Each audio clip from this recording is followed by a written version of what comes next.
Right, I'm just home for a few minutes and then I'm heading out into Leeds.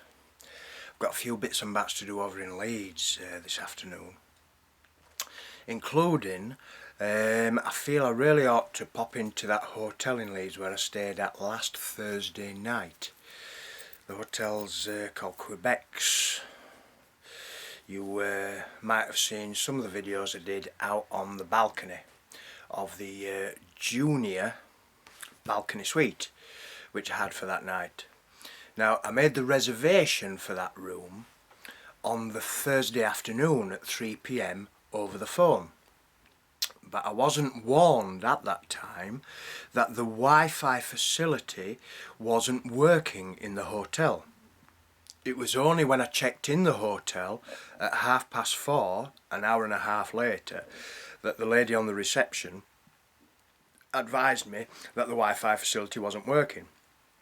Now, by that time I was just so tired and wanted to put my bags down, and I was daunted by the prospect of having to find another hotel room in Leeds where I could smoke, that I just said, oh well, come on, I'll take the room. So the Wi-Fi wasn't working that evening, it wasn't working in the morning in the hotel. I let it be known when I returned to the hotel that night at 10:30 that I was unhappy that I'd had to return home to do work that I could have done in the hotel had the Wi-Fi been working. The night porter just simply nonchalantly said to me, "Oh, sorry." And in the morning, when I let it be known about my unhappiness at this Wi-Fi facility not working, and the fact that I hadn't been warned of such at the time of making my reservation, I was offered a complimentary breakfast as a sort of apology, and I quote, a sort of apology. Well, I don't appreciate being talked to like I'm an imbecile.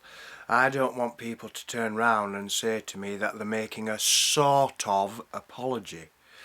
Now, £15 was knocked off my bill of £150, so I paid £135 for a room which had no Wi-Fi. And I'm sure that most of you that are watching this film right now will appreciate just how important Wi-Fi is to me and you. And when we book into a hotel, we really do want good, fast, reliable Wi-Fi. Or at the very least, we want to be warned when we're making a reservation for a hotel room if the Wi-Fi facility isn't working. Now, I did write a letter of complaint to the manager of the hotel. I should imagine he'll have got that on Saturday. It's now Monday, I haven't heard anything by then. I'm tempted to go into that hotel and be assertive, not to be aggressive, not to be emotional, just to be assertive, and reiterate my complaint to the manager.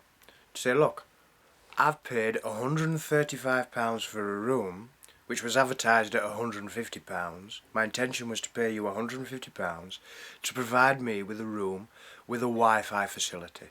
You advertise your rooms as having a Wi-Fi facility, but when I made the reservation, I was given no warning. I wasn't advised that the Wi-Fi facility wasn't working. And leave it at that. It's funny actually, something else I've been thinking of. You know when I'm doing these smoking vids? Well, it's just me and a camera and me not saying anything and just doing the smoking. Those vids, not the ones where I'm talking. And actually, I think my behaviour is different when I'm talking. Certainly my inhales and exhales are different when I'm talking in a video.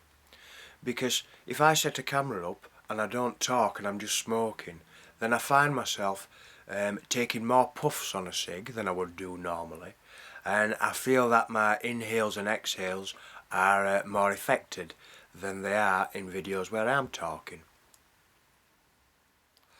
Actually, I don't know. Do I prefer to see people smoking when they're talking, when they're having a laugh, when they're having a joke, than I do to see people smoking and not saying anything on a video, just smoking away, effectively. I think I do. I think I prefer to see people smoking when they're talking and having a laugh and a joke. And I hope you like these videos too. So now I've finished this, I'll get myself over to Leeds. I'll speak to you later. Alright, cheers now.